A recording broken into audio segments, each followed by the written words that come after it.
Muli, magandang araw sa lahat ng Triskelions ng Tawaga Mafi. Ito po inyong kapatid na si Brother Ramon Monching Ocampo at dumudulog ulit sa inyo sa Triskelion TV Network ng Province Broadcasting Network.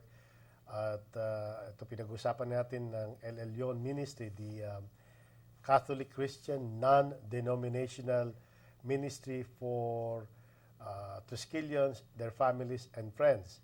And as I said, this is a ministry that's geared to the evangelization of the Triskelions and their families and friends. And so, today, ako'y natutuwa at meron po tayo isang panauhin na ipakikilala ko sa inyo. At this just goes to show you na even if, bagamat ako isang preacher ng El Shaddai Catholic Christian Community, itong El Elyon po ay hindi po Katoliko, hindi po totally Catholic o totally Christian, but more like Christian, non-denomination. Kaya lahat ito po ay open sa lahat, basta po naniniwala sa isang Diyos na si Jesus, naging anak ng Diyos, naging tao, namatay para sa kapatawaran ng ating mga kasalanan, nabuhay na maguli at naluklok sa kanang kamay ng ating Ama ang Panginoon Diyos sa langit at pinadala ang Espiritu Santo.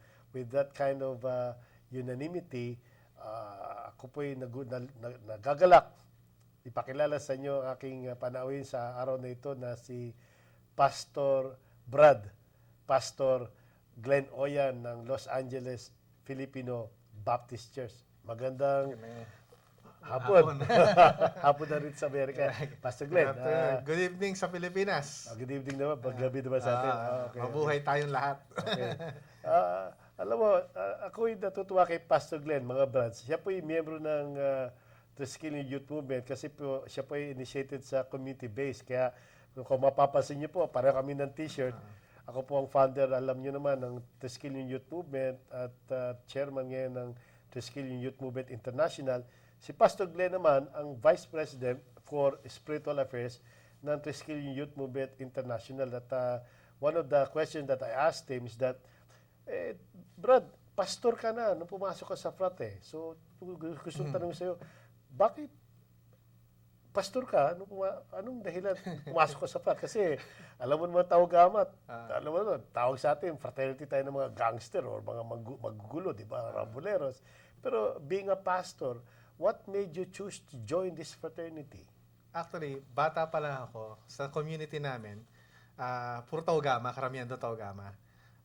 My cousin, mga relatives ko, Taugama. Triskelion. So, I grew up with the Triskelion. It's like become a legacy. Parang legacy para sa akin na maging ipagpatuloy ko ang aming kumbaga tradisyon na may Taugama sa pamilya namin. So, when I was in college, I'm supposed to enter Taugama P, but somehow may nakaaway ako nun sa college sa Taugama. So, my cousin told me, don't, ka muna pumasok. Gulpi ka na siya. Mayari ako doon. Baka hindi tayo nagkakilala ngayon. Ganun ba? So, but after I finished my college, so I became a professional, I became a manager in the hotel and everything. Then I felt the calling of the Lord to go to the seminary. So I went to the seminary, finished my bachelor's degree in theology, and then I became a pastor in Clarkfield Baptist Church in Angeles. And in Angeles City, in Pampanga, we already established the supremacy na hindi na masyado ganun. Noong araw, 80s, magulo. Pero in the 2000s, parang peace na eh. Kumbaga, na-reach na natin tayo na yung pinaka-top of the food chain. So, pag ang Taugamang nasa top of the food chain, walang gulo eh. Parang sila yung pulis eh.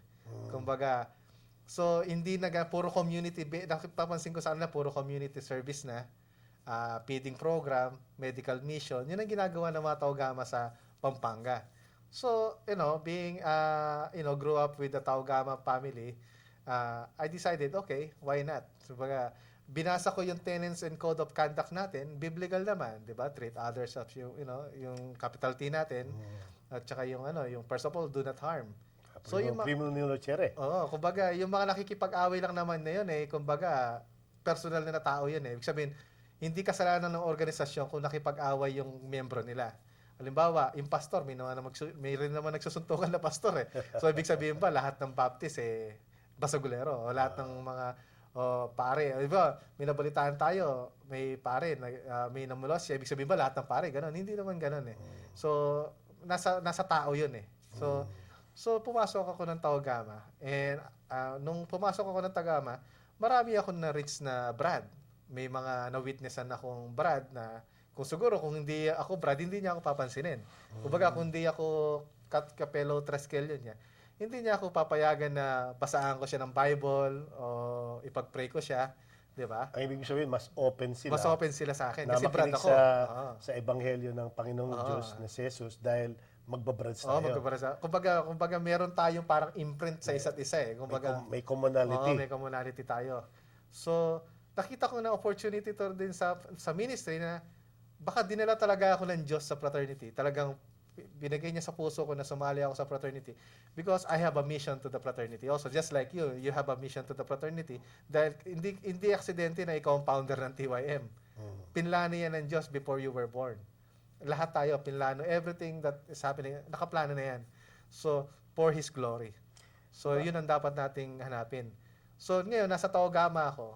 Ang number 1 na natin, capital A. Excel in your chosen fields and endeavor. So, nandito na ako, pastor ako eh. So, I have to excel on that. So, di ba maganda? So, kung titignan mo talaga ang fraternity sa atin, maganda eh. Noong sa amin, kapag pag bumagsak ka sa isang subject mo, may DA ka. Di ba? Di ba maganda yon?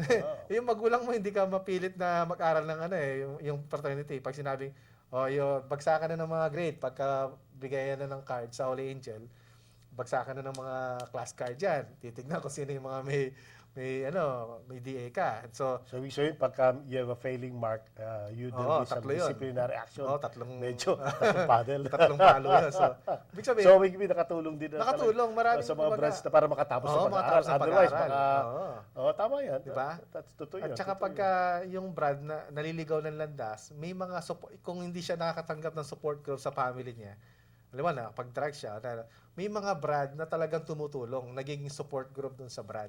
So, ibig sabihin, yung mga branch natin nalulung sa droga, ang kasi impression nila, baka yung frat na nakasama-sala. Hindi talaga. Actually, tayo pa yung nagsasalba. Actually, totoo nito, maraming mga branch, hindi lang naman kasi Taogama ang kaibigan nila eh. Kumbaga, may mga rin naman kasi na hindi branch na ano nila. So, may mga branch, siyempre, ikaw na ba? Gusto mo ba laging sabog yung kasama mo? Siyempre. Ayaw mo ng ganun. So, may mga talagang nagsasalba. Tsaka marami tayong talagang mga Brad na tinulungan na kapwa Brad din. Na ako, nung nasa Clark Freeport na ako, tinayo namin yung Clark Freeport Treskelyo with our late founder, Sunny Lopez. Okay. Tinayo namin yon para i-gather namin lahat ng mga Brad sa Clark Freeport zone na mga may position sa mga company.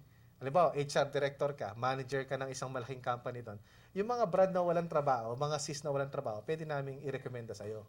Siyempre nga naman, kung meron kang available na job doon na sa factory line, siyempre, pa-priority mo na, siyempre, yung mga Brad mo. Pero siyempre, kung di sila qualified, wala kang magagawa. You have to take the qualified. So, ang ginagawa namin, nagkakabit kami ng training program din. Pero yung call center sa Clark, alam naman natin, maraming call center sa Clark, in-invite ngayon namin yung director ng human resources ng Sutherland. Na Brad din natin, si Brad Leo. So, nagpatawag kami ng mga Brad na gustong magtrabaho sa call center dahil yung pinakamalaking malaking sweldo sa Pilipinas ngayon. So, tinrain niya sila kung ano yung paano ka ma-hire sa isang call center. So, dahil sa mga Brad connection natin, nagkakaroon ngayon tayo ng tulungan. Nagkakaroon ng parang cooperative program ang mga Brad na, kumbaga, informal cooperative program Brad. Kaya nakita ko, okay naman tong Brad eh. Kumbaga bigyan lang ng guidelines. Bigyan lang ng tamang guidelines sa mga Brad. They will function very perfect at saka magiging nation builder nga tayo. Maganda yan. In fact, alam mo, napag-usapan natin itong El Elyon Ministry. Alam mo naman yan. Lagi ko sinasabi na it's time for us to put a spiritual dimension dito sa ating kapatiran. Dahil nga dun sinasabi ko na the Treskelyon is the conglomeration of three dynamic forces in the universe. without realizing it, meron tayong tinatawag na spiritual component that has not really been addressed. And interestingly enough, ako naging founder nga ako ng Triskelion Youth Movement. Tapos at the same time, naging preacher ako ng El Shaddai, the biggest Catholic charismatic group in the Philippines and worldwide. Talagang numbering about 5 million, no? Sa totoo lang, within the El Shaddai community, there's only about maybe 200 or so preachers. Ilan lang kami, out of 5 million, no? So, isa ako dun sa mga elders nun. So, nagtataka ako, bakit ako napunta sa naging founder ng TYM nga, sabi mo nga, walang aksidente. Lahat ito plano ng Diyos. Tapos, interesting lang, naging preacher. Bakit ako naging preacher? Dati akong gagot kalahati. I mean, hindi ko maintindihan. Pero I think, ang gusto lang pakita ng Diyos, na dito sa ating kapatiran, marami talagang, let's face it, especially katulad ko, no? Mga dating gagot kalahati. Pero because of the grace and the mercy of God, binago ng Diyos. Kaya nga itong ating Elelion Ministry, alam mo ng Pastor Glenn, Brad, is meant to really share the gospel, share the word of God, share the love of God, na marami kasi sa ating mga brads, talagang they feel so great being Triskelions. But ang gusto ko sana, itong ating kapatiran, itong ating brotherhood, umangat, maging forever, na we will be together not only here on earth, but even in the eternal realm with Jesus Christ our Lord. So, kaya nga napag-usapan natin Elelion. What can you say about the Elelion Ministry na ating napag-usapan at ano ba talaga ang pwede natin gawin? Being a pastor, what is it that we should really do? I think it's about time. It's about time. It's about time na magkaroon ng spiritual dimension ng fraternity. Kasi meron tayong Triskelion Order of Law, Triskelion Order of Medicine. Right. Dapat magkaroon tayong Triskelion Order of Christians. Kaya Elelion. Ito na Elelion. no? Ito na Elelion. Kumbaga sana may mga branch na Kristiyano, may branch na mga doktor. Ito mga branch na Kristiyano, mga born again. Talagang, these are the branch hindi nominal. Hindi nominal Catholics, hindi nominal Christian. Talagang, these are the branch who really believe in the Lord Jesus Christ. And really, sabi nga ni St. Paul, di ba? If you confess with your mouth that Jesus is your Lord and believe in your heart that you will be saved, that believe in your heart that Jesus Christ rose from the dead, then you will be saved. And so, confession with your mouth leads to salvation. Belief in your heart leads to justification. So, I think it's about time for us, Triskelions who are Catholics or Christians, born again, to truly confess with their mouth. Hindi pwedeng secret Christians. Maraming Triskelions kasi, brad, because of the yung ating fraternity is known for its notoriety, tinatawag, medyo ayaw na mag-active kasi they cannot relate to the fraternity anymore. But this is a challenge for those brads na this is a time for us to come out into the open kasi just because dati tayong mga rambuleros, it's about time we tell the fraternity and even the fraternity system na iba na ang Taogama. Ito yung mga, we should not become peacemakers because as I always say, blessed are the peacemakers, for they shall be called children of God. And because of our notoriety na we have achieved over all these years, ang mga frats sa atin, nakikinig Mga bata, nakikinig sa atin So maybe, perhaps, if all the brads sees na Triskelions, na Kristiyano, Katoliko, born again, talagang naintindihan yung paniniwala kay Kristo, ay talagang lalabas lang sa open, di ba? Ako naniniwala, Pastor Glenn, na magbabago ang not only our fraternity system, but the entire country, the Philippines, which is reportedly the first and only Christian country in the Far East. We need to really step up into the realm of being supreme, not only in rumbles, but even in the spiritual realm. Talagang pakita natin ng mga Taogama ay talagang mga nation builders, not only because we're matitigas, but because we're strong in the Lord, di ba? What do you say? At saka malay mo, sila yung gagamitin ni Lord para magkaroon ng peace sa mga rumble dun sa lugar nila. Di ba? Kasi, yung nga, marami kasing mga brad na, kilala ko may mga brad na Christian, born again, na umatin sa simbahan, pero ayaw nilang ma-identified na, kasi nga, dati silang siga, dati silang tapos biglang suddenly naging born again. Parang nahiya na sila. Kapag syempre yayayain ka na, tol, may rumble, may capital R, ganun. Hindi sila So kaya umiiwas sila. Ngayon, siguro... dapat siguro, di umiwas, but siguro magsama-sama na tayo. Pakita natin na hindi naman tayo dapat. We need to have a voice na talagang pakita natin na ang Triskelions, ang tunay na Triskelion ay talagang may takot sa Diyos. Di ba? Sabi nga doon live a life of moderation, lest you forget your God, God, your family, your academics, your work, and even and your fraternity. Nahuli nga yung frat, di ba? Lahat Pero ng nauna blessing yung Diyos, di ba? una. If you think about Kaya it. nga, Right? kumbaga, ang Tau Gamma, ang fraternity natin, ini-encourage ang mga member niya na i-prioritize ang Diyos. Di ba? Kasi sa priorities natin, unang-una yung Diyos eh. Oh, totoo yan. So, di ba? Maring di nakakaalam niya, di ba? maring di Ang nakakaalam problema, eh. sino yung Diyos, di ba? The thing is, total Kristiyano tayo. We believe that Jesus Christ is the Son of God, supposedly. Then it's about time we act on it. If all we do is to say it, sabi nga natin, marami talaga na they look good on the outside, but inside they're full of dead bones. So it's about time that the brothers or Triskelions or Christians, Catholics, practicing Christians, should really come out and say, yes, I'm a Christian, and not be ashamed or not be intimidated. Hindi mahiya, magsama-sama na tayo at pakita natin na etong ang isang aspeto ng Triskelion na hindi nakikita ng maraming tao. Tsaka kung sino man yung, halimbawa, may mga brad, sigurado ko nung nagsasabing, huwag niyong haluan ng reliyon ang fraternity. Hindi, nandoon na yung reliyon nandoon na yung Diyos eh. Kumbaga, ang fraternity mismo natin nagsasabi na i-prioritize mo ang Diyos. So, nandoon na eh. Kumbaga, kaya nga, conglomeration of three dynamic forces in the may universe. Triskelion prayer tayo. May Diba? Triskelion prayer. So, paano mo sasabihin na wag mong haluan ng In fact, religion a lot of brothers don't realize this, but October 4 is the feast of Saint Francis of Assisi. Isa pa yun. Kaya mga Katolikong brothers, hindi na ako, di ko masyadong na-pick up yan. Ito na lang 1980, na-pick up ko. Sabi ko, there must be a reason for that. Kasi isipin mo, October 4, yung founding fathers natin, hindi alam yun eh. Maring they need not even think about that, na it happens to be the feast of Saint Francis. But, sabi mo kanina, everything happens for a reason eh. Hindi naman to aksidente. In fact, yung El Elyon Ministry, ang tingin ko, hindi rin to aksidente. There must be a reason why God chose us. Because we have that so we say, the ingredients to really make a difference in our country.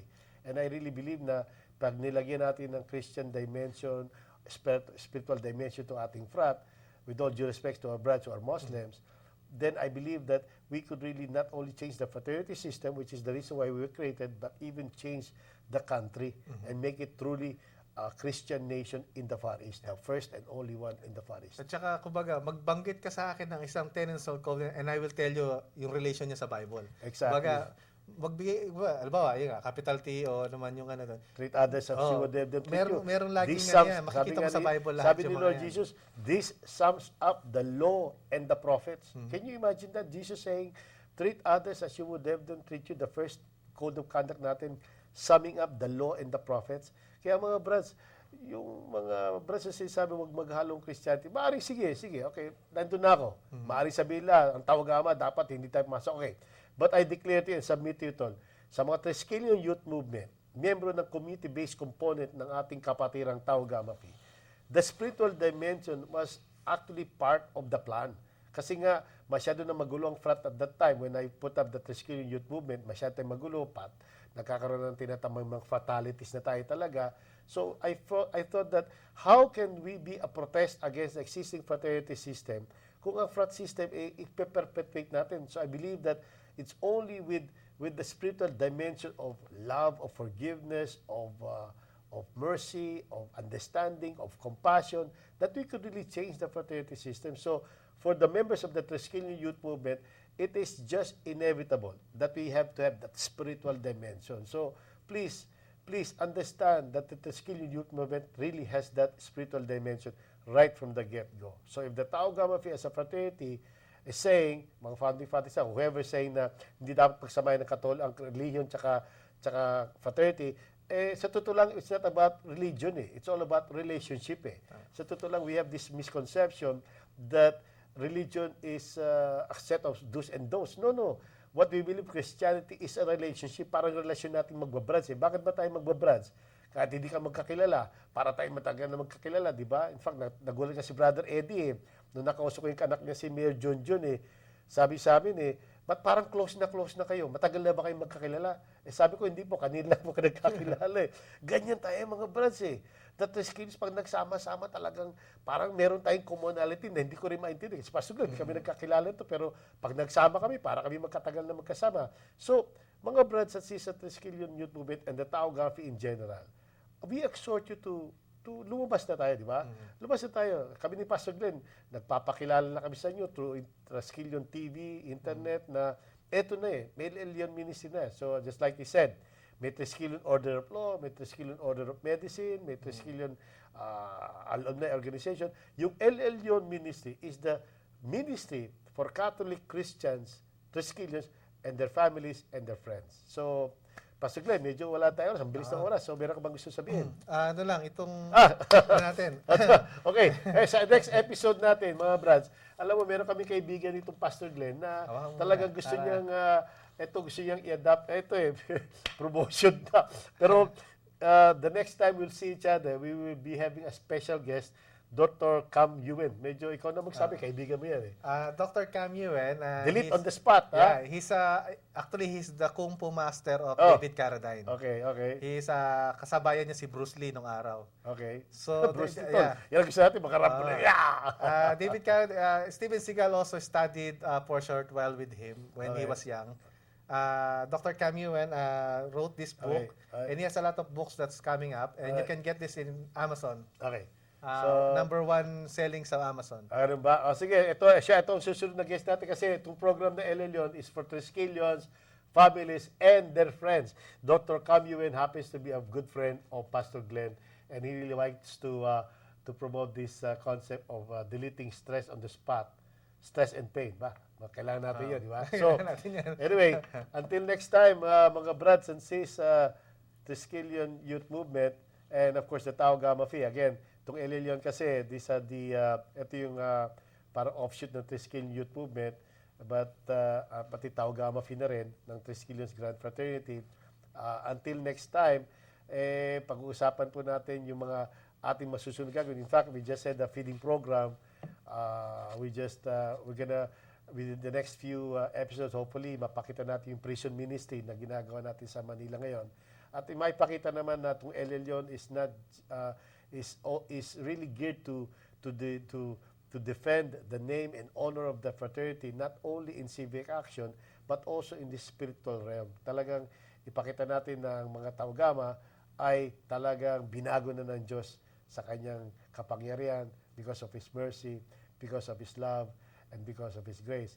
Until next time, we'd like to say goodbye, good night, and Brad. Arriba, Tau Gamma. Mabuhay ang Triskelion. Okay. Until next time, see you again. Alright? God bless.